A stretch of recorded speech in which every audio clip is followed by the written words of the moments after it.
prie. Il te fera grâce quand tu crieras. Dès qu'il aura entendu, il t'exaucera. C'est la parole du Seigneur. Amen. Quelle belle écriture. Oh, quelle belle écriture. Quelle promesse. Seigneur, je te bénis, toi qui es l'auteur de ta parole. Merci Dieu, parce qu'en lisant déjà ce verset, Dieu éternel, cela me rassure. Et je le crois rassurer aussi ce peuple. Dieu de gloire, que quand nous crierons, toi, tu écouteras. Tu nous exauceras. Et toi, Dieu, tu feras que nous ne puissions plus pleurer. Seigneur, je sais que c'est ce que tu es en train de faire. Et que tu vas continuer à faire pour ce peuple. Bénis Dieu, ce culte dans son entièreté. Que ta présence soit manifeste. Et que tu commences déjà à agir au milieu de ton peuple. Parce que Dieu, tu l'as dit dans ta parole, tu sièges au milieu de louanges de ton peuple. Dieu de gloire, domine dans ces lieux et fais-nous du bien. Dans le nom de Jésus-Christ, et nous disons Amen. Amen. Merci, veuillez vous asseoir. Je suis reconnaissant Dieu qui nous a encore accordé à tous le souffle de vie, le mouvement et l'être. Je bénis le Seigneur pour mon père, le prophète Dieudonné Toukala, qui est encore en mission en Irlande. Et lui, c'est un voyageur, c'est un missionnaire. Et en Hollande plutôt, et que Dieu se souvienne de lui là où il est. Et je bénis le Seigneur pour vous qui êtes les fidèles, qui êtes là et qui répondez toujours à l'appel du Seigneur. Sachez que vous ne serez pas déçus. Mais bien aimé, le thème que nous développons, c'est dans la deuxième ligne de ce verset. Dans la deuxième, troisième ligne, tu ne pleureras plus. Dites avec moi, tu ne pleureras plus. Tu ne pleureras plus. Tu parles à quelqu'un qui est à tes côtés. Regarde-le, dis-lui, tu ne pleureras plus. Tu ne pleureras plus. Parle vraiment à ton ami et réciproquement, dis-lui, tu ne pleureras plus. Tu ne pleureras plus. Et maintenant tu dis à toi-même, je ne pleurerai plus. Je ne pleurerai plus. Déclare ça avec puissance, avec force. Vas-y. Je ne pleurerai plus. Encore une fois. Je ne pleurerai plus. Et pour la troisième fois. Je ne pleurerai plus. C'est la parole du Seigneur. Amen. Est-ce qu'on peut acclamer cette parole?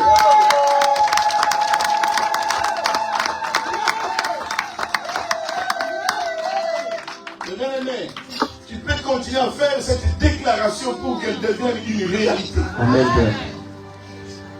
Est-ce que vous comprenez et vous croyez que c'est la parole de Dieu? Amen.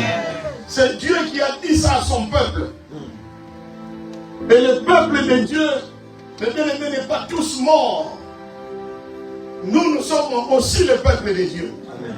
Autant que ce peuple à qui Dieu a parlé en ces temps-là, qui était le peuple d'Israël.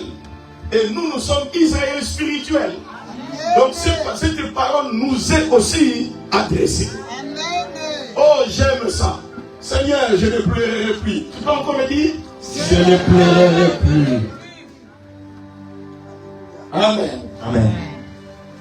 Vous savez, le peuple du Seigneur, il arrive des fois, dans la vie des chrétiens que nous sommes, de bien-aimés, il arrive des fois que dans nos vies, dans la vie des chrétiens, qu'il y a des pleurs, dans nos vies, et de chacun de nous, même moi, en tant que pasteur. Mais il arrive qu'il y ait des pleurs, qu'il y ait des tristesses. Mais bien aimé, plus de tristesse même, plus de pleurs que de joie. Et parfois même des grincements des dents. Tu peux te trouver dans une situation où les larmes coulent sans cesse.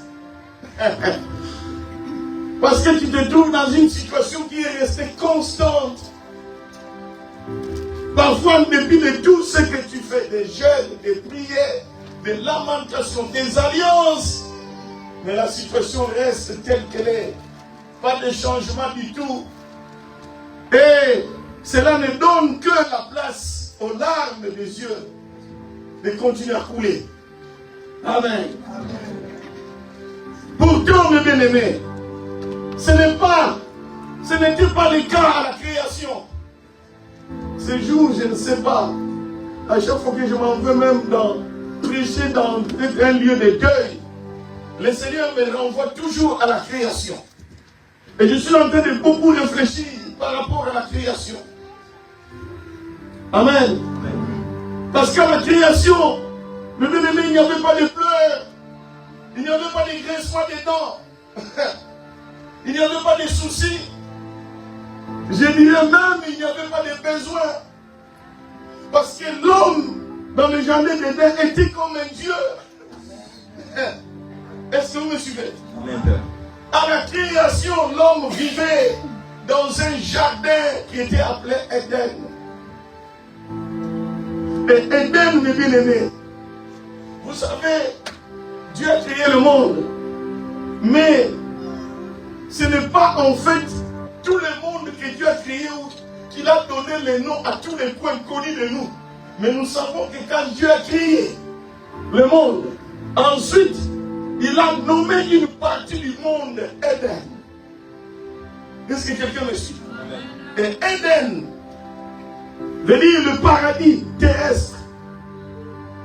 C'est-à-dire sur la terre que Dieu a créée, Dieu a aussi placé le paradis. Quand je lis en Genèse, quelle beauté! Dieu dit, il a planté. Il a planté, c'est comme on plante en fait, on sème une semence. Mais Dieu, il a planté le jardin d'Éden dans le monde qu'il a créé. Écoutez, ce n'est pas tout le monde qui était jardin. Est-ce que quelqu'un me suit? Amen. C'était une partie du monde qui était le jardin d'Éden. C'était un paradis sur la terre. Un lieu de délices, le jardin d'Éden. Un lieu de plaisir. C'est-à-dire un lieu où il y avait l'absence totale de pleurs. L'absence comment? Totale de pleurs. L'absence totale de soucis.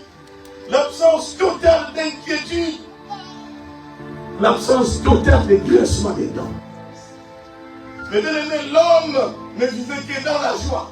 Et la joie perpétuelle. Est-ce que quelqu'un me suit? Amen.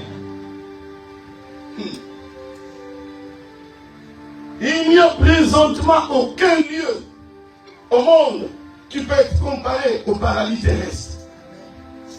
Vous savez, lorsque quelqu'un est né dans un village et au coin, mes bien-aimés du monde, oublié, comme Lodébar dans la Bible, un lieu oublié. Mais généralement, quand cette personne arrive dans une ville, imaginez-vous quelqu'un qui est né dans un village où il n'y a pas d'électricité, où il n'y a pas de maison en matériaux durables, il n'y a que des cases, il n'y a que des huttes. Est-ce que vous me suivez? Amen. Il n'y a pas de robinet, pas d'électricité. Mais dès qu'il arrive dans une ville, il voit de l'électricité, il regarde, il s'étonne. Je me souviens que la dernière fois, quand je suivais dans notre pays, je crois qu'il y a un coin du pays, c'était, je crois, Bandundu, quelque part, où il n'y avait pas d'électricité depuis que le pays existe. Alors, le jour où il y a eu l'électricité, les gens dansaient comme pas possible. Parce que la première fois qu'ils voyaient la lumière, l'électricité de la voie publique, même quand tu vois des gratte-ciel, tu te dis, oh, comment c'est beau. Mais laissez-moi vous dire, ça ne peut pas être comparé au paradis. Amen. Il n'y a aucun lieu au monde qui peut être comparé à quoi? Au paradis que Dieu a planté lorsqu'il a créé le monde. Alléluia. C'est pourquoi, mes bien-aimés, le paradis terrestre, c'est quoi au fait? C'est le ciel sur la terre, c'est ça le paradis terrestre. Dieu a fait que son ciel, qu'il les ramène ça sur la terre. Voilà pourquoi il n'y a aucun lieu au monde qui peut être comparé au paradis céleste. C'est pourquoi, lorsque Jésus est venu, mes bien-aimés, dans sa prière de notre Père, qu'est-ce que Jésus a dit? Jésus a dit que ton règne vienne. Le règne de qui? De Dieu. Parce que Jésus est venu quand déjà le monde est perturbé. Le péché est entré dans le monde. Donc le monde n'est plus le paradis. Parce que Dieu a chassé Adam et Ève du paradis. Et il a mis des anges qui gardent ce paradis. Personne ne peut voir ce paradis. Amen. Ça se trouve ici, sur la terre, mais bloqué par Dieu, selon la Bible. Amen. Personne ne peut le voir. Tu peux tant prier, tu ne verras pas ça. Yes. Dieu a, me bien-aimé, non pas seulement fermé la porte du paradis, mais aussi, il l'a rendu invisible. Amen. À tout humain. Est-ce que quelqu'un me suit? Amen, Père. Et ce paradis-là, Dieu les réserve à ceux qui vont croire en Jésus comme Seigneur et Sauveur. Voilà pourquoi venir à l'église, c'est une chose. Croire aussi en Jésus comme Seigneur et Sauveur en est une autre. Il y a beaucoup de gens qui viennent à l'église, mais parfois ils n'ont pas encore accepté Jésus comme Seigneur et Sauveur. Non. Il faut absolument que tu commences par là. Si tu sais que dans ton cœur, bien que tu viens à l'église, bien que tu chantes, bien que tu fais tout ce que tu fais, mais parfois tu ne l'as pas encore accepté au-dedans de toi. Il faut que tu arrives à ça, parce que c'est ça le point de départ. Puisque le paradis qui a été en fait rendu invisible par Dieu, sera visible à toi spirituellement si tu acceptes Jésus comme Seigneur et Sauveur personnel. Et à ce moment-là, tu donnes toute ta vie au Seigneur. Amen. Parce que beaucoup de gens, même s'ils viennent à l'église, mais ils n'ont pas encore véritablement franchi cette étape. Il y a certaines personnes qui ont connu ce qu'on appelle la fausse conversion. Bien que tu es dans la vie, dans l'église. Mais la fausse conversion, où tu te donnes l'idée que j'ai déjà accepté Jésus, pendant que ton cœur et toi-même tu le sais, que dans mon cœur, je ne l'ai pas encore accepté. Voilà pourquoi par moment on est dans l'église, on néglige les choses de Dieu. Mais si c'est réellement Jésus que vous avez accepté, non. C'est pourquoi la Bible dit, si vous êtes en Christ, vous êtes qui? Une nouvelle créature. Les choses anciennes doivent passer. Et toutes les choses doivent devenir comment? Je vous dis ça parce que le Saint-Esprit m'a amené à la création. Pour me dire, parlez à mes enfants. Parle, c'est Dieu, parle à mon peuple. Parce que si vous êtes à l'église, bien que vous venez, vous donnez la dîme, vous donnez les offrandes, vous chantez même peut-être à la chorale, peut-être que vous faites les protocoles. Mais si vous n'avez pas encore accepté Jésus comme Seigneur et Sauveur, mes bien-aimés, vous avez la mort. C'est la mort qui vous attend, qui est éternelle. Est-ce que quelqu'un me suit? Amen.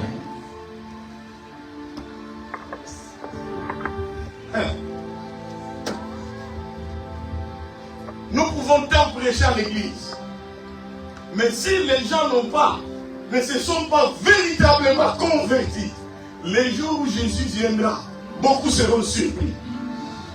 Voilà pourquoi la Bible dit, Jésus, quand il viendra, il y a certains qui diront, par exemple, moi en tant que pasteur, j'ai dit, n'ai-je pas guéri les malades en ton nom? Oui, tu as guéri les malades en mon nom parce que moi, je suis fidèle à ma parole, voilà pourquoi j'ai guéri. Amen. Mais toi, tu n'as pas crié en moi. Mais tu priais quand même pour les malades. Moi, j'ai guérissé. Est-ce que quelqu'un me suit? Non, sir. Et Jésus dira, va-t'en, vas-y, je ne te connais pas. Cela signifie, mes bien-aimés, maintenant là, il faut vraiment que tu donnes ton cœur au Seigneur. C'est très important. Sinon, au dernier jour, nous serons surpris. Et si je ne prêche pas ça, ça veut dire, mes bien-aimés, que je ne vous aide pas. Voilà pourquoi il fallait que je dise encore cela. Parce que l'Esprit m'a amené à la création. Pour me montrer, voilà le péché qui est entré à la création. Et voilà pourquoi le règne de Dieu est parti. Voilà pourquoi la volonté de Dieu a été méprisée. Alors Jésus qui est venu maintenant, Jésus veut rétablir les choses. Parce que le premier Adam a péché dans le jardin d'Éden. Et Jésus est le deuxième Adam qui devait réparer la faute du premier Adam. Toutes les erreurs du premier Adam, c'est Jésus qui devait les réparer. Voilà pourquoi, mes bien-aimés, il devait montrer aux disciples même comment prier. Et dans cette prière de notre Père, il dit, notre Père qui est aux cieux, pour montrer que le Dieu est réellement aux cieux. Amen. Et le ciel, nous en avons besoin, nous. Amen. Et il dit que ton règne vienne. Que ton règne, comment? Vienne.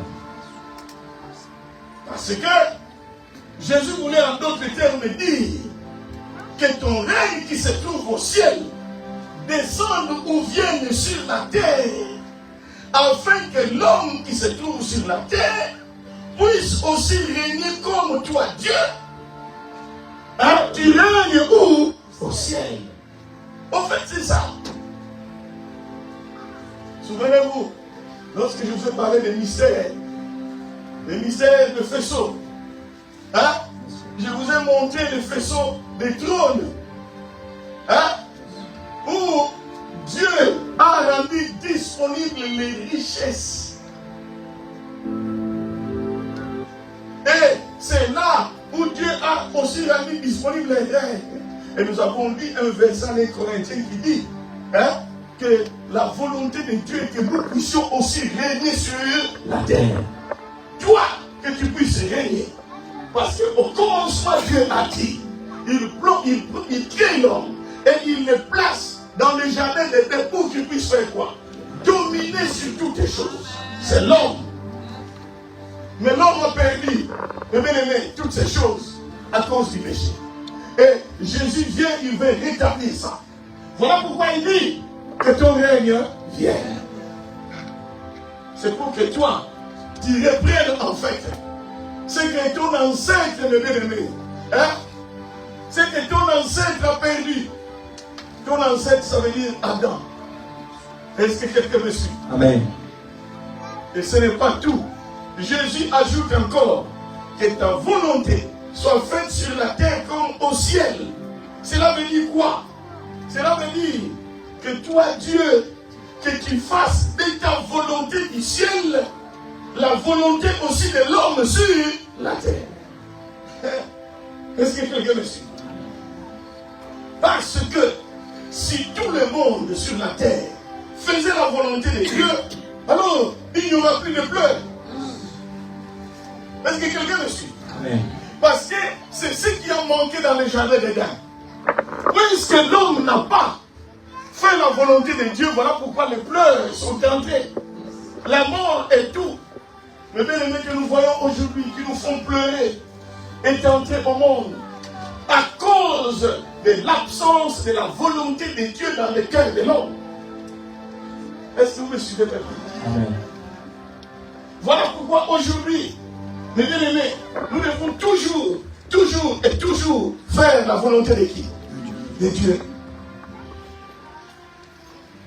Aujourd'hui encore, Dieu a besoin que son peuple ne pleure plus. Oh, je disais qu'aujourd'hui encore, Dieu a besoin que son peuple ne pleure plus. Amen. C'est pourquoi je déclare que les pleurs ne soient plus ton partage. Amen. Oh, je déclare à quelqu'un qui croit et qui se lève, qui déclare. Oh, je dis que je déclare que les pleurs ne seront plus ton partage. Amen. Oh, je déclare que les larmes ne couleront plus de tes yeux. Amen. Oh, je déclare que ce qui te faisait pleurer trouvera des solutions. Amen. Et c'est là au nom de Jésus. C'est Dieu qui veut. Il dit aux enfants d'Israël, tu ne pleureras plus. Ce qui te fait pleurer doit trouver des solutions. Amen. Non, je dis ce qui te faisait pleurer doit trouver des solutions. Et c'est là au nom de Jésus.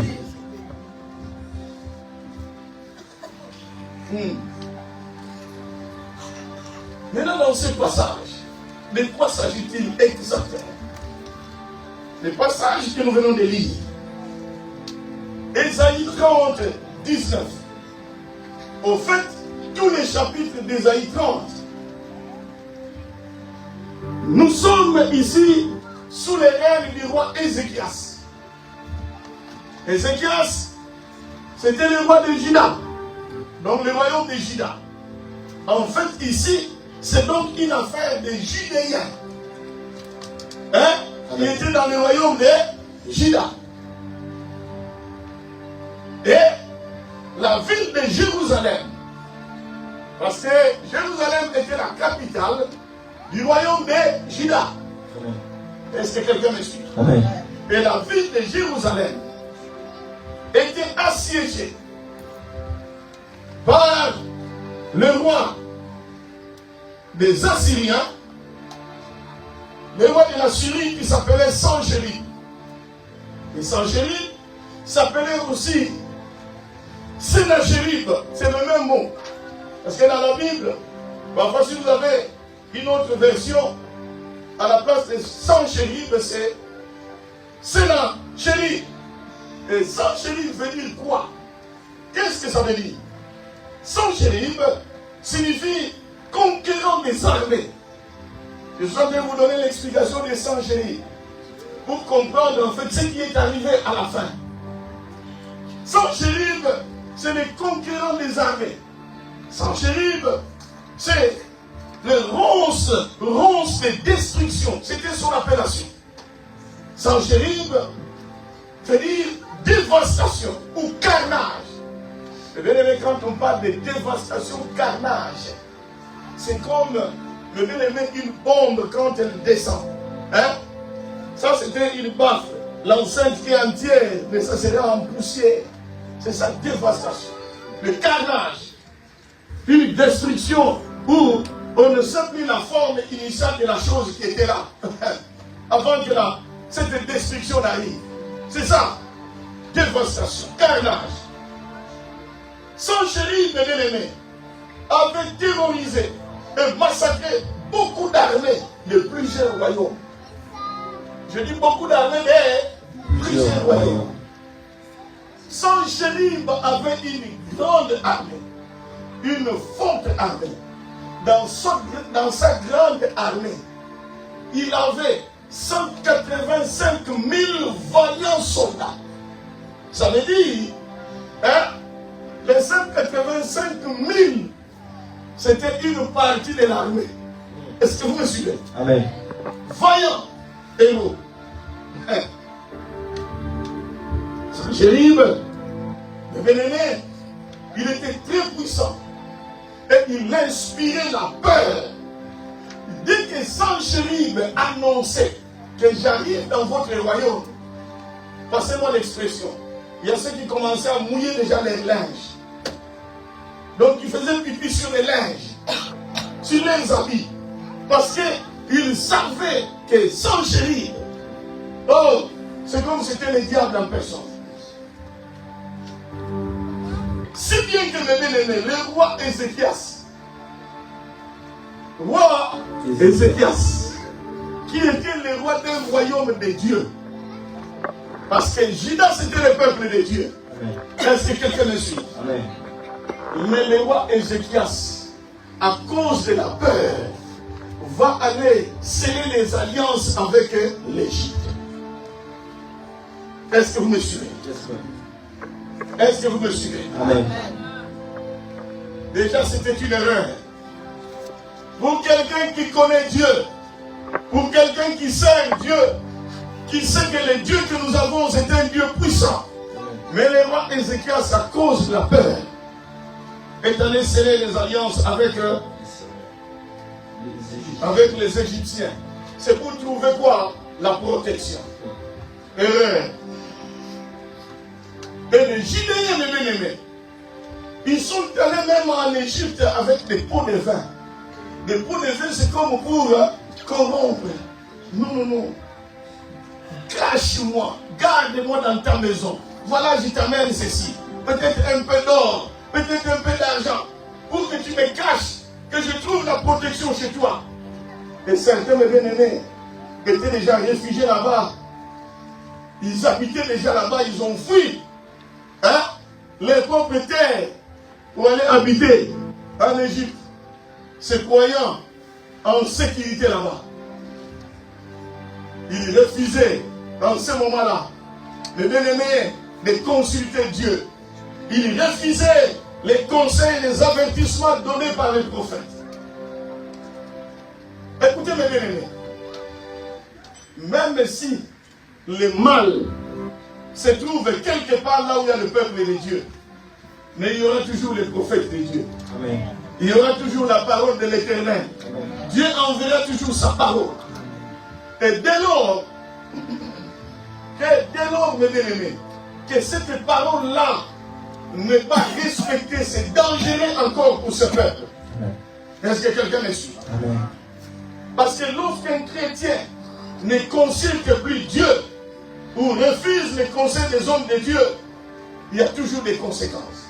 Et parfois néfastes. Des conséquences parfois irréparables. Est-ce que quelqu'un me suit? Amen. Je vous donne un exemple d'un roi. Le frère Glody va lire 2 Chroniques chapitre 16. L'exemple d'un autre roi. 2 Chroniques chapitre 16. Versets 12 et 13. Suivez la lecture. La Bible dit, la 39e année de son règne, Asa eut les pieds malades. Asa c'était un roi. Yes. Il a eu les pieds comment? Malade. Il a eu les pieds comment? Malade. Voilà maintenant la suite. Au point d'éprouver des grandes souffrances. Asa avait des grandes souffrances, mal aux pieds, mal aux jambes. C'était des grandes souffrances. Continue. Même pendant sa maladie, il ne chercha pas l'Éternel. Est-ce que vous voyez ça à l'église? Amen. Oh, est-ce que quelqu'un est avec moi? Amen. Même dans sa maladie, Yes. il ne chercha point l'Éternel. Dans mon cœur, je continue à pleurer pour un cas là que nous avons vu. Dans sa maladie, il ne chercha point l'Éternel. Le roi Asa. Pourtant, c'était le roi qui était institué, n'est-ce pas, par la volonté de Dieu. Il savait que Dieu existe. Mais quand il tombe malade, il ne consultait plus qui? L'Éternel. Il consultait qui? Mais il consulta le médecin. Est-ce que vous me suivez? Yes, sir. Est-ce que consulter le médecin c'est mauvais? Non. Ce n'est pas mauvais. Mais nous savons que le médecin que Dieu a créé, Yes, sir. d'accord? Amen. Ce sont des médecins, en fait, je dirais simplement des médecins de seconde intervention. Parce que ces médecins-là, tous les médecins que vous voyez, Yes, sir. est-ce que vous me suivez? Amen. La différence, c'est que, bien qu'ils ont la connaissance, mais cette connaissance, ils l'ont reçue de qui? De Dieu. Eux, ce sont des humains. Mais au-dessus d'eux, il y a un médecin par excellence. Et son nom, c'est Jésus-Christ de Nazareth. C'est la Bible qui nous dit que c'est lui qui est Jéhovah Rapha. Ça veut dire qu'il nous guérit de toutes nos maladies. Comme l'a dit l'ancien Christ. Moi, je regrette quelqu'un qui est malade. Il s'en va chez le médecin. Mais à l'église, il ne vient pas. Mais non, ça, c'est une erreur. Tu es malade, chez le médecin, tu as eu la force de marcher, d'aller. Mais à l'église, il n'a pas la force de venir. Vous voyez, quand je vais parler il y a certaines personnes qui ont reçu la fausse conversion. Si tu sais que celui-là, c'est réellement mon Dieu, ma vie, c'est lui. Même tout ce qui me fait mal, la solution ne peut venir que de lui. Non. Quand je suis malade et que mes pieds peuvent marcher, j'arrive à l'église. Parce que je connais ce Dieu-là. Beaucoup d'entre vous, parfois c'est à l'église qu'il est venu prendre de la délivrance. Mais pendant la semaine, il a été voir les médecins. Mais rien du tout. Mais quand il vient à l'église, c'est la solution. En ça, il connaissait Dieu. Mais il n'alla pas consulter Dieu. Il ne consultait que le médecin. Le médecin créé par qui? Par Dieu. Quelle était la conséquence? Continue. Asa se coucha avec ses pères, et il mourut la 41e année de son règne. Est-ce que vous voyez ça? Amen. La conséquence, c'était quoi? Il est mort. Au fait, Dieu, comme il a vu qu'il a été négligé, Asa l'a négligé, alors Dieu aussi l'a négligé. Dieu pouvait les guérir, Dieu pouvait les sauver, mais comme il ne l'a pas consulté, lui n'est consulté que le médecin. Conséquence, c'est quoi? C'est la mort. Vous voyez, c'est ça l'erreur que les Judéens ont commise. Les Judéens vont aller chercher de l'aide. Mais auprès de qui? Des Égyptiens. Est-ce que quelqu'un me suit? Amen. Est-ce que quelqu'un me suit? Amen. N'oubliez pas que le thème est quoi? Qui peut me rappeler le thème, c'est quoi? Tu ne pleureras plus. Tu ne pleureras plus. C'est vrai que les ennemis sont venus. En première vue, tu peux pleurer. Parce que tu ne pleureras plus venir, tu pleurais d'abord. Oui ou non? Oui. D'abord, tu pleurais. Il y a quelque chose qui te faisait pleurer. Et Dieu vient. Lui. Qu'on appelle un Dikomo Zengamambo. Ça veut dire, c'est lui qui termine en fait. Qui a le dernier mot dans la vie d'une personne. Amen. Lui, quand il vient, il décide, c'est comme ça. Plus personne ne peut me dénigrer.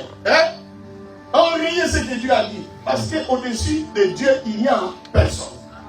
Avant lui, il n'y a jamais eu de Dieu. Et après lui, il n'y en aura jamais. Amen. Tu ne pleureras plus. Les Judéens ont eu plus confiance aux Égyptiens. Alors que mes bien-aimés, voilà mes bien-aimés, la face compliquée de l'histoire. Vous allez chercher de l'aide aux Égyptiens. Alors que les Égyptiens eux-mêmes ont été battus par les Assyriens. Est-ce que vous comprenez ça? Amen. Les Assyriens étaient en train déjà de combattre avec le peuple de Juda. Mais avant ça, les Syriens avaient déjà bâti les Égyptiens. Et maintenant, les Judéens vont encore chercher refuge. Qui? Que les Égyptiens, qui ont été déjà bâtis par. Ça veut dire qu'en fait, là où ils sont allés, une partie des Assyriens était aussi déjà là, en Égypte. Maintenant, eux, ils vont trouver refuge où? En Égypte. Mais parfois, nous, en tant que personnes, nous commettons des erreurs. Voilà pourquoi, mes bien-aimés, Dieu dit, le secours de l'Égypte n'est que vanité et néant. Yes. Oh, le secours de l'Égypte n'est que quoi? Vanité et néant. Tu peux lire le verset 7. Ésaïe 30, verset 7. Maintenant, c'est Dieu. Dieu est en train de regretter les Judéens. Écoutez mes bien-aimés. Même si la difficulté, les problèmes ne font que s'accentuer, ce que Dieu attend de toi, c'est que tu ne puisses pas l'abandonner. N'allez pas chercher le secours ailleurs. Surtout pas chez ceux qui ne connaissent pas ce Dieu-là. Est-ce que quelqu'un me suit? Amen. Lis Ésaïe 30, verset 7. La Bible dit, car le secours de l'Égypte n'est que vanité et néant. Vous voyez ça? Amen. N'est que vanité et néant. Tu t'envoies trouver le secours aux gens qui sont déjà partis. Et eux aussi assiégés par les Assyriens. Qu'est-ce que tu fais là? Dans la vie, si tu as besoin de l'aide, mes bien-aimés, dans les combats, il faut chercher celui qui est plus puissant que ton adversaire. Est-ce que quelqu'un me suit? Amen. Celui qui te combat, c'est ton adversaire. Yes. Mais si tu veux trouver de l'aide pour être soutenu, trouve maintenant quelqu'un qui est plus puissant que ton adversaire. Là, tu es sûr que tu peux avoir la victoire. Tu peux être sécurisé. Mais quand tu vas trouver l'aide chez quelqu'un qui est même éveillé, moins puissant que ton adversaire. Tu n'as rien fait du tout. Hein? C'est comme dans ton travail. Hein? Tu travailles quelque part. Tu as des problèmes avec ton directeur. D'accord? Et toi, tu vas aller trouver le chef d'équipe. Hein? Le chef d'équipe de ton petit département là. Et puis tu vas lui manger des problèmes avec les directeurs. Mais lui-même, le chef d'équipe, quand il va chez les directeurs, il fera sa copie. Est-ce que vous me suivez? Amen. Il va s'agenouiller devant les directeurs. Qu'est-ce qu'il va dire au directeur? C'est que tu as mal choisi celui qui pourra t'aider. Est-ce que quelqu'un me suit? Amen. Oh, Dieu déjà dans le temps. L'Égypte, mes bien-aimés, c'était des ennemis jurés du peuple d'Israël dans le temps. Yes. Est-ce que quelqu'un me suit? Et quand Dieu les a délivrés des Égyptiens, mes bien-aimés, il leur a donné l'ordre de rentrer plus jamais en Égypte. Deutéronome, chapitre 17, verset 16. Faites très attention dans la vie. On lit d'abord le verset, puis je vais continuer. Hein? Deutéronome chapitre 17, verset 16. Qu'est-ce dit la Bible? Deutéronome 17. 17, oui, verset 16. La Bible dit, mais qu'il n'ait pas un grand nombre de chevaux, et qu'il ne ramène pas le peuple en Égypte pour avoir beaucoup de chevaux. Qu'il ne ramène pas le peuple où? En Égypte. En fait, ici, lorsque, après l'esclavage, le peuple d'Israël maintenant commence à s'organiser pour devenir une nation. Est-ce que vous me suivez? Amen. Dieu maintenant va instaurer la royauté. Ça veut dire Dieu donne les lois en ce qui concerne le roi.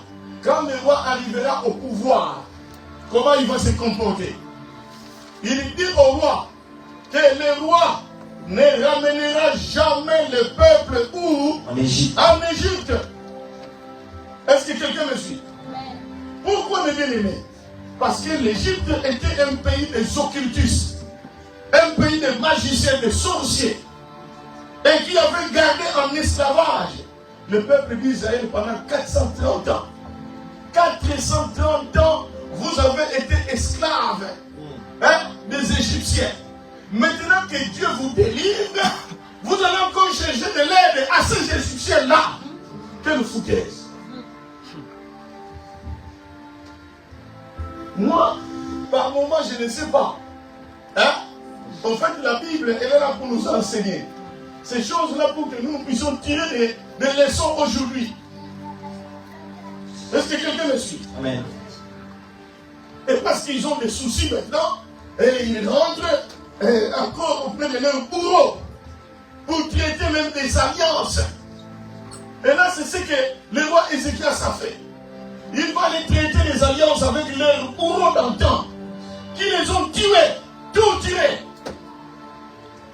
Souvenez-vous à un certain moment, le roi Pharaon a même dit, écoutez, il dit aux femmes sages, dès que vous venez, les enfants naissent là, ils commencent à se multiplier. Dès qu'un enfant naît, ne le laissez pas en vie.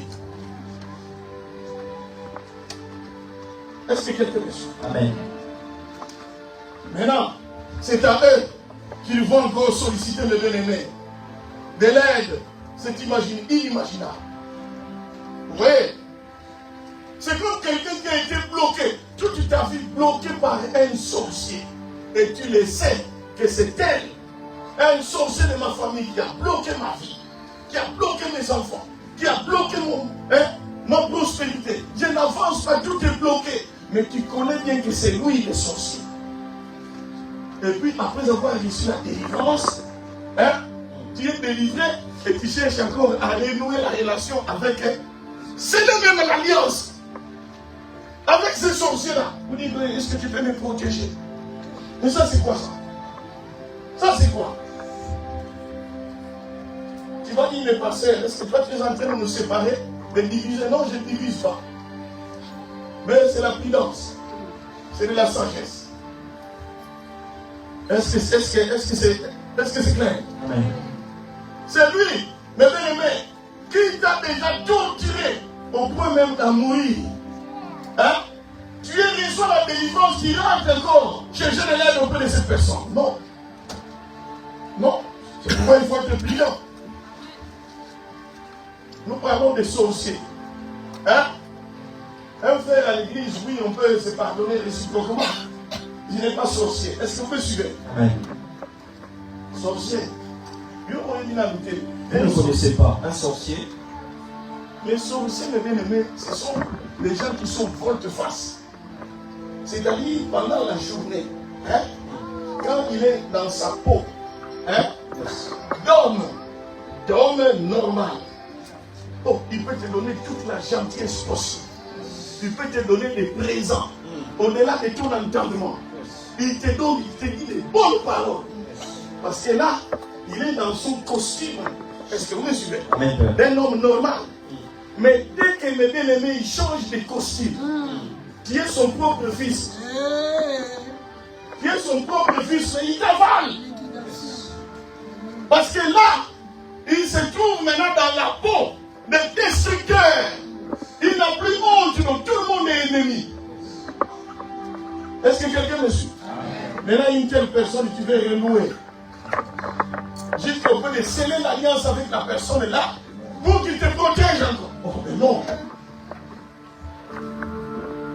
Donc, c'est ce que, mes bien-aimés, le peuple d'Israël a fait. En fait, les Judéens. On a l'habitude de les appeler peuple d'Israël. Dieu était mécontent de voir son peuple sortir de Juda.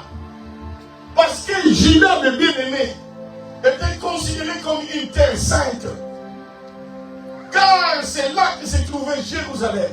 Oh, Jérusalem, c'était la ville sainte. Amen. Parce que c'est à Jérusalem que se trouvait le temple. Et le temple du Seigneur était saint. Et la ville où se trouvait le temple était considérée comme sainte.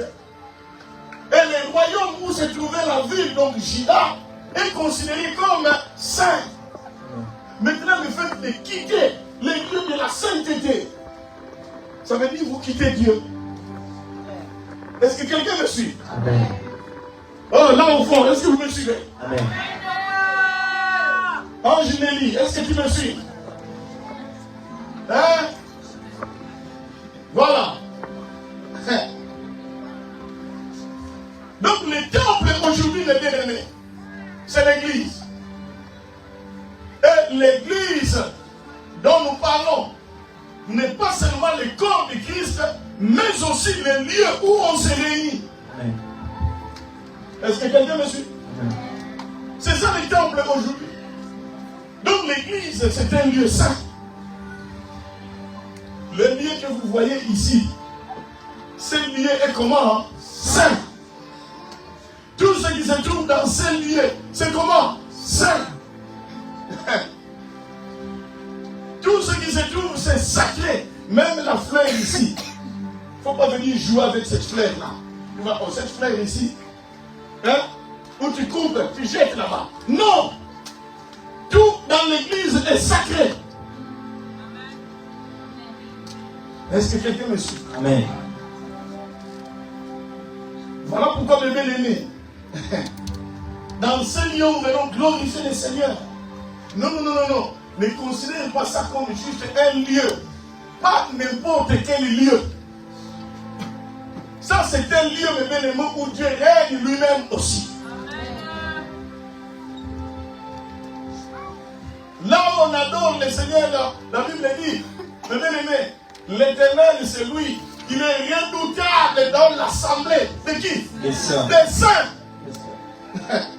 Donc vous-même, vous êtes saints. Même le micro ici est saint. La batterie, elle est sainte. C'est ça la définition, mes bien-aimés, de Dieu en ce qui concerne les sacrés. Donc, ce lieu, quand vous entrez, mes bien-aimés, considérez que je suis déjà en contact avec celui qui m'a créé. Est-ce que vous me suivez? Donc, Dieu était mécontent de voir le peuple de Juda quitter Juda pour aller chercher de l'aide où? En Égypte. Leur bourreau. Égypte qui était un lieu de l'idolâtrie, de la magie, de la sorcellerie. Dieu était mécontent.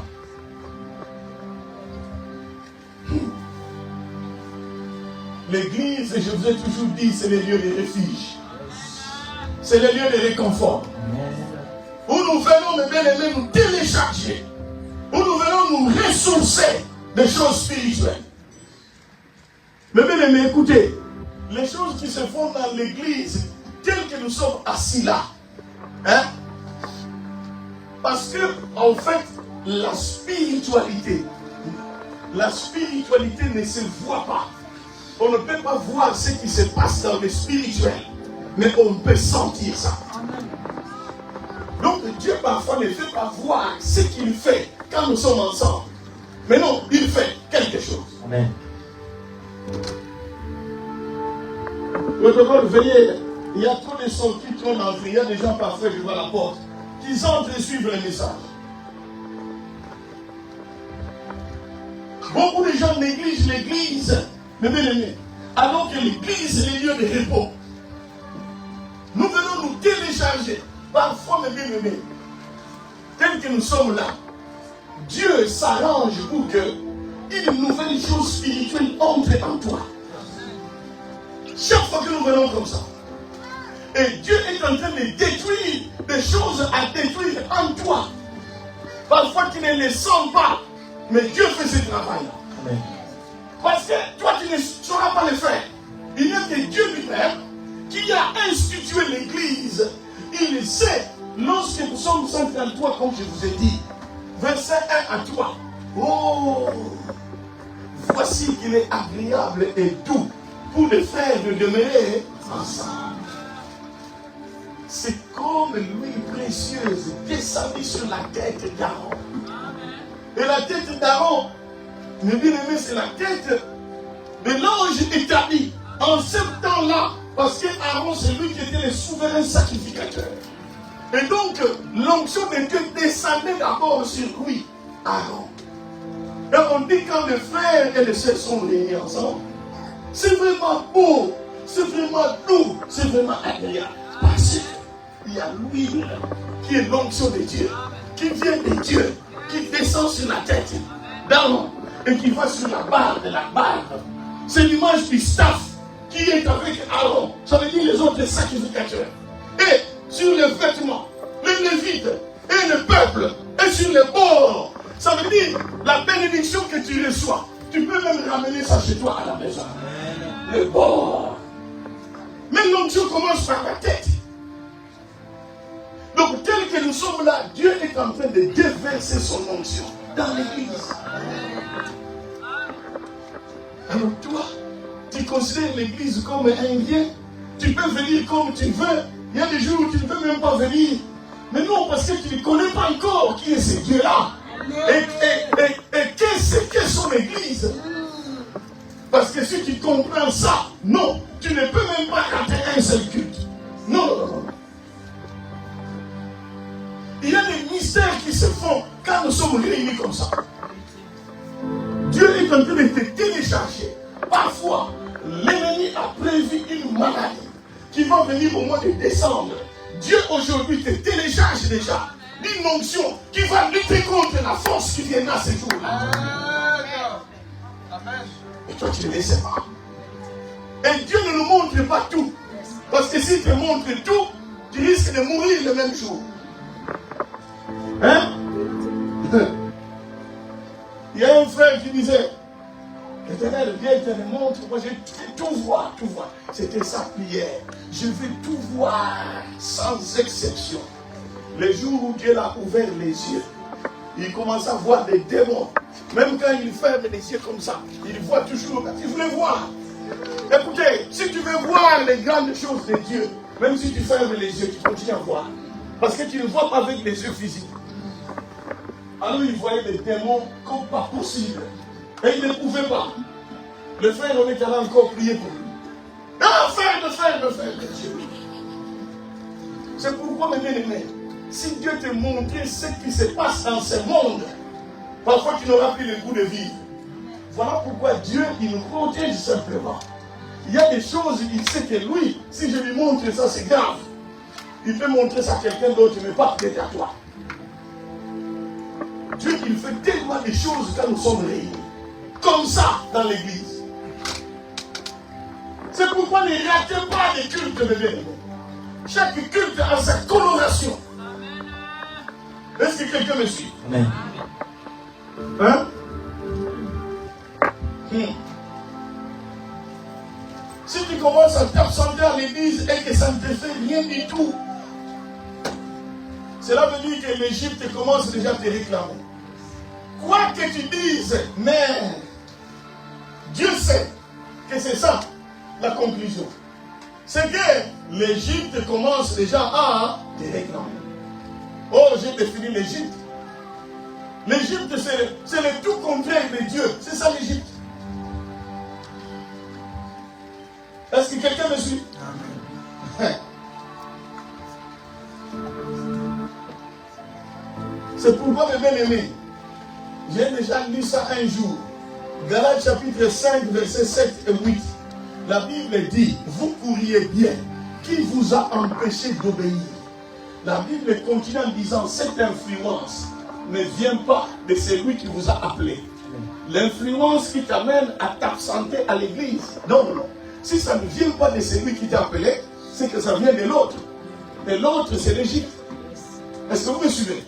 Là où les Judéens sont allés chercher, ça veut dire, c'est les diables qui te réclament, mes amis. Vous devez savoir ça. Maintenant, en Ésaïe chapitre 30, verset 18, je suis en train de vous expliquer, pour arriver là où nous sommes, hein, tu ne pleureras plus. C'est ça le thème. Ésaïe 18 maintenant. En Ésaïe 18, Dieu, à travers les prophètes, Ésaïe, parce que c'est lui le prophète, Dieu parlait à Ésaïe, pour qu'Ésaïe parle aux enfants d'Israël. Écoutez, Ésaïe 30, verset 18 maintenant. Est-ce que tu peux lire? La Bible dit, cependant l'Éternel désire vous faire grâce. Ah, Dieu, il a besoin de vous faire quoi? Grâce. Même à vous qui êtes là aujourd'hui. Il veut te faire grâce tel que tu es là. Continue. Et il s'élèvera pour vous faire miséricorde. En fait, Dieu dit ça parce qu'il sait que les Judéens sont allés déjà sceller des alliances avec les Égyptiens. Mais Dieu dit, il va même manifester sa miséricorde. Ça veut dire, Dieu va pardonner. Dieu va pardonner. Quel que soit le mal que tu as fait, Dieu est prêt de te pardonner. Mais si seulement tu reviens à lui. Est-ce que quelqu'un me suit? Amen. Continue. Car l'Éternel est un Dieu juste. Ah, vous voyez, il est juste. Donc si tu demandes pardon, il est juste et fidèle pour te pardonner. Continue. Heureux tous ceux qui espèrent en lui. Et au verset 19. Oui, peuple de Sion, habitant de Jérusalem, tu ne pleureras plus. Voilà. Dieu promet à son peuple que tu ne pleureras plus. Écoutez, les enfants d'Israël allaient chercher de l'aide chez les Égyptiens parce qu'ils pleuraient. Parce que l'ennemi était là. Mais au fait, Dieu aussi était là. Dieu ne t'abandonne pas même si tu es dans des difficultés. C'est ce que Dieu voulait leur dire. Vous me connaissez que je suis votre Dieu. Vous avez des difficultés, vous allez chercher de l'aide ailleurs. Chez vos bourreaux d'antan. C'est vos bourreaux de jadis. D'autrefois. Alors que moi je suis là, votre Dieu. Donc ça veut seulement dire, hein, ma fille Simone, même ici il y a tellement de problèmes énormes, tu ne sais pas comment trouver des solutions. Mais ce que tu ne vas pas abandonner, c'est Dieu. Écoutez, en matière de protection, en matière de délivrance, il n'y a pas mieux que Dieu. Vous ne m'avez pas entendu. Amen. En matière de la protection, en matière de la délivrance, il n'y a pas mieux que Dieu. Il n'y a pas plus puissant que Dieu. Amen. Il n'y a pas plus bon que Dieu. Il n'y a pas plus juste que Dieu. Amen. Il n'y a que Dieu et Dieu seul. Que Dieu et Dieu seul. N'allez pas chercher ailleurs. Soyez là, restez là. Le dimanche, tu viens l'adorer, même si ça fait mal, tu l'adores. Et tu verras. Oh non, je dis que et tu verras. Amen. Et Dieu ne finit pas là. Hein? Dieu, il ne finit pas là. Écoutez, nous sommes toujours chapitre 30 pour voir la bonté de Dieu, que Dieu ne ment pas. Ésaïe chapitre 30. Écoutez au verset 31. Qu'est-ce que Dieu dit? La Bible dit, Hein? à la voix de l'Éternel, la Syrienne tremblera. Ah, la Syrie c'est qui? C'est l'ennemi du peuple Israël. Yes. C'est lui qui est venu envahir Jérusalem. Yes. Qui est venu détruire le royaume de Juda. Est-ce que vous me suivez? Amen. C'est la Syrienne. Donc il fait allusion au roi que j'ai donné le nom. C'est qui? Sanchérib. Voilà ce qui suit. Parce que c'est Sanchérib qui est venu pour envahir Juda. Et surtout la ville de Jérusalem. Vous voyez ce que l'ennemi fait? L'ennemi touche surtout les points sensibles de Dieu. Il a touché la ville de Jérusalem. Parce qu'il sait que c'est là que se trouvait le temple. Voilà aussi l'ennemi. Il vient parfois nous perturber dans nos pensées. Et nous voyons que l'église, c'est rien. Oh, l'église, hein? C'est pour ça que Jésus est mort sur la croix. C'est pour son église. Non pas seulement l'église en tant que corps. Parce que Dieu sait que le corps va aussi se réunir quelque part. Et quelque part, c'est le lieu comme bâtiment comme ici. Est-ce que vous me suivez, peuple? Amen. L'ennemi peut toucher ton cœur.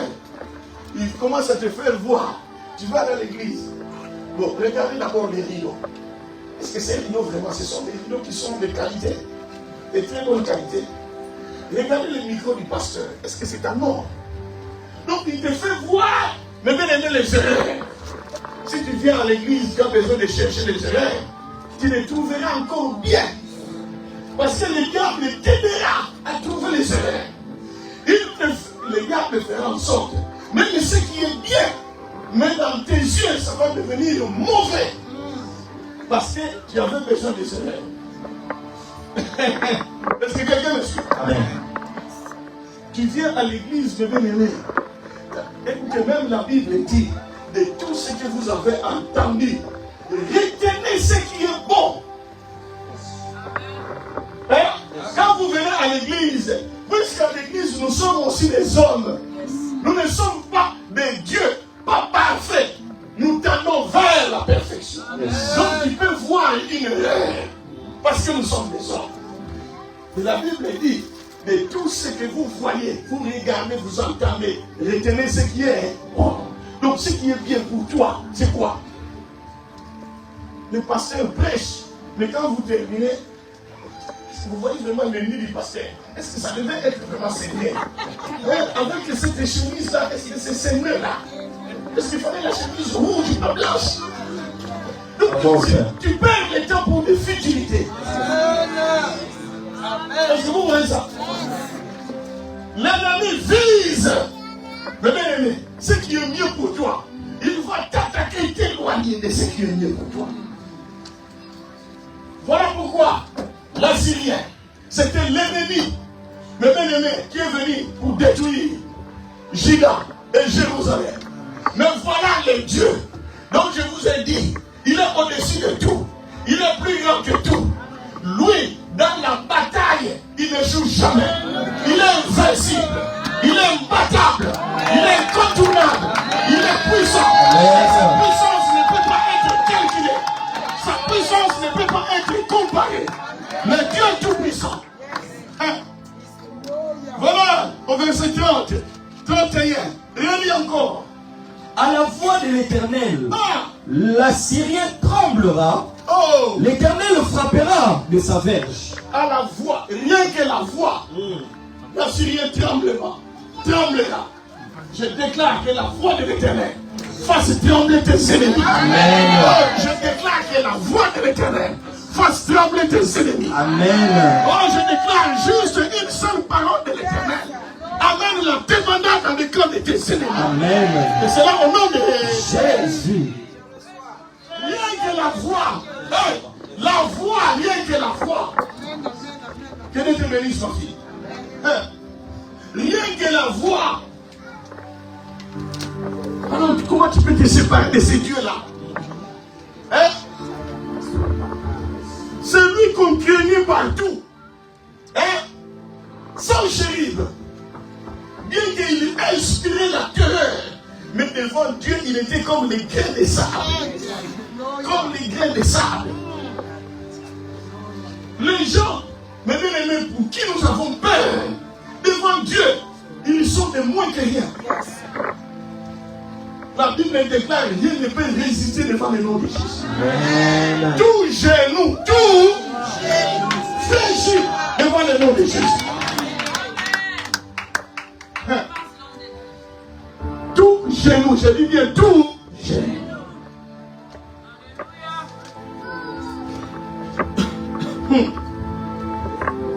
Hey, my God. Et au verset 32, qu'est-ce qu'on dit? La Bible dit, à chaque coup de la verge, Non, ce n'est pas terminé. Hein? l'Éternel le frappera de sa verge. Ah, il frappera l'Éternel de sa verge. Donc toi, pendant que tu dors, parfois tu dors avec des soucis. Cette nuit-là, tu es dormi, tu t'es endormi mais avec des soucis. Ah, j'ai des problèmes. Je ne sais même pas comment je trouverai la solution. Parfois, tu ne dors pas bien, avec des soucis. Il y a le sommeil qui s'entrecoupe la nuit. Hein? Tu t'es réveillé 5 fois la même nuit, 10 fois de soucis. Tu ne sais pas qu'est-ce qui va se passer demain. Mais pendant ce temps, l'Éternel est en train de combattre avec sa verge. Vous vous souvenez, la verge, je vous ai parlé de ça. C'est le bâton de domination. Il a sa verge en main. Et au verset 32. La Bible dit, à chaque coup de la verge qui lui est destiné et que l'Éternel fera tomber sur lui, on entendra des tambourins et des harpes. L'Éternel combattra contre lui à main levée. Voilà. Écoutez, la Bible dit ceci. La Bible dit ceci. Oh, j'aime ça. À chaque coup de verge qui lui est destiné, donc qui est destiné à ton ennemi. Là, dans le cas échéant ici, dans le cas précis, c'était l'Assyrien. Parce que c'était les Assyriens qui sont venus envahir le peuple de Juda. Chaque coup de la verge qui lui était destiné et que l'Éternel fera tomber sur lui. La Bible dit, on entendra quoi? Les tambourins et les harpes. Pourquoi en fait la Bible dit cela? Pourquoi les tambourins et les harpes? Parce que les tambourins et les harpes, ce sont des instruments de musique. Est-ce que vous me suivez? Donc cela veut dire qu'à chaque coup de verge sur l'Assyrien, c'est-à-dire chaque fois que les Assyriens étaient frappés par Dieu, c'était l'occasion pour le peuple de Juda d'avoir de nouvelles réjouissances à Jérusalem. Donc quand on frappe l'ennemi, pouf, les enfants d'Israël commencent à célébrer, à louer, à adorer. Plus Dieu frappait, plus il y avait des réjouissances. Plus Dieu frappait, plus toi, tu étais dans la joie. Parce que l'Éternel te donnait tout ce dont tu avais besoin. C'est pourquoi, mes bien-aimés, quand tu as traversé des moments difficiles, quand Dieu donne la solution, la personne sourit. Moi, je n'ai jamais vu quelqu'un qui était malade et qui est guéri, qui se fâche et qui s'énerve. Pourquoi je suis guéri? Non, on est dans la joie, on célèbre. Et nous sommes dans l'année de célébration. C'est pourquoi nous aussi nous allons célébrer. Oh, je dis à quelqu'un que nous aussi nous allons célébrer. Nos ennemis auront des coups À chaque fois qu'ils auront des coups, nous allons célébrer. Yes. Oh, je dis que nous allons célébrer. Amen. Oh, je dis que nous allons célébrer. Amen. C'est là au nom de Jésus. Mais regardez mes bénis. Comment les Syriens, techniquement, ils étaient morts. 2 Chroniques, c'est là que je termine. 2 Chroniques, chapitre 32. Notre Dieu, nous rentrons dans le faisceau. Le mystère est Faisceau. C'est une suite. Hein? C'est une suite des choses qu'on est en train de prêcher. 2 Chroniques, chapitre 32. Verset 21 et 22. Qu'est-ce que la Bible dit? La Bible dit, alors l'Éternel envoya un ange. Ah! Il envoyait plusieurs anges? Non. Il envoyait qui? Un ange. Un seul. Yes, sir. Est-ce que vous comprenez? Amen. Dieu n'envoie pas lui-même. Ce n'est pas lui-même Dieu. Non. Je vous ai dit, il y a certaines choses. Hein? Dieu ne le fait pas lui-même parce que c'est de la bassesse. Amen. Il va se rendre. Non. Dieu, il a des serviteurs dans son sein. Amen. Les serviteurs qui sont là pour venir nous servir aussi. Alors Dieu fait quoi? Hein? L'Éternel envoya un ange Hein? qui extermina dans le camp du roi d'Assyrie tous les vaillants hommes. Est-ce que vous voyez ça? Amen. Je vous ai cité combien de voyants hommes? 185 000. 185 000 voyants hommes. Dieu envoie un seul ange. Oh. Hein, Jean? Tu me suis? Un seul ange qui vient terroriser. Donc vous comprenez que Jésus avait raison de dire à Pierre, toi, il y a quelqu'un qui vient pour m'arrêter, tu lui coupes de l'oreille. Tu ne sais pas que moi, je vais implorer mon Père pour qu'il m'envoie une légion. Mais ici, ce n'est même pas une légion, plus qu'une légion. Est-ce que vous me suivez? Amen. Parce que 12 000, c'était 72 soldats. Et bien ici, 185 000. Est-ce que vous me suivez? Amen. Mais un seul ange qui les terrorise. Oh, je déclare que l'ange de l'Éternel terrorise tes ennemis. Amen. Et tout ce qui te fait souffrir soit terrorisé par l'ange. Amen. Et que l'ange, c'est quel ange? Michael. Parce que c'est lui qui s'occupe des combats. Amen. Ma prière est que l'ange Michael entre dans ton camp. Amen. Que l'ange Michael commence à combattre pour toi. Et que tu puisses observer ta propre délivrance. Amen. Oh, je déclare que tu n'auras plus de pleurs. Amen. Oh, je déclare que tu n'auras plus de pleurs. Amen. Oh, je déclare que tu n'auras plus de pleurs. Amen. Et c'est là au nom de Jésus. Tu as dit le verset 22 aussi. La Bible dit, ainsi l'Éternel sauva Ézéchias et les habitants de Jérusalem de la main des 100 chérubes. Alors, vous voyez ça? Amen. Il sauva le peuple de la main de qui? Des 100 100 chérubes. C'est Dieu qui l'a fait. Amen. Mais au travers un seul ange. Est-ce que ce Dieu-là ne peut pas le faire pour toi? Amen. Il peut le faire. Oh, je pose la question. Est-ce qu'il ne peut pas le faire? Il peut le faire. Ça veut dire que te pleurs. Aujourd'hui, c'est la fin. Yes. Mais c'est ta foi. Donc il s'agit de ta Foi. Il faut que tu décides que moi, je ne pleurerai plus jamais. Mes larmes ne vont plus couler. À la place que mes larmes coulent, il faut que je me réjouisse. Yes. Il faut que je me... Chaque jour, je verrai la victoire de l'Éternel pour que je puisse le célébrer. Yes. Dieu, moi, je vais te célébrer. Amen. Chaque jour, quand je célèbre, ça veut dire il y a un ennemi qui est tombé. Yes. Il y a un adversaire qui est tombé. Yes. Il y a une souffrance qui est tombée. Yes. Il y a un problème qui a trouvé des solutions. Alléluia. Alors je célèbre le roi des rois. Alors je célèbre le Seigneur des Seigneurs. Ah, petite adoration. Nous allons célébrer.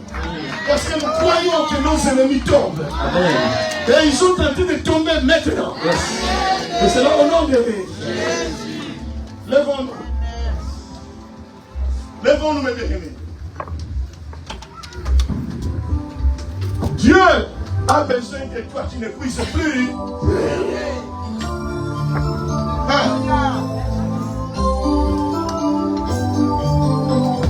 Oh, Yoka. Yoka, Yoka.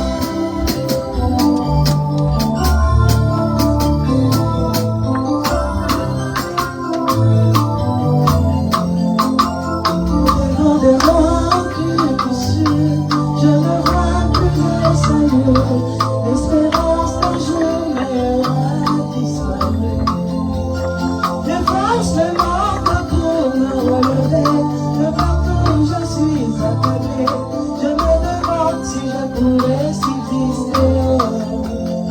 Et pourtant du haut de ton trône, tu connais mes problèmes. Lève-toi et que ta volonté s'accomplisse. Et pourtant du haut de ton trône, ton regard sur ma cause. Décider que ta volonté s'opère.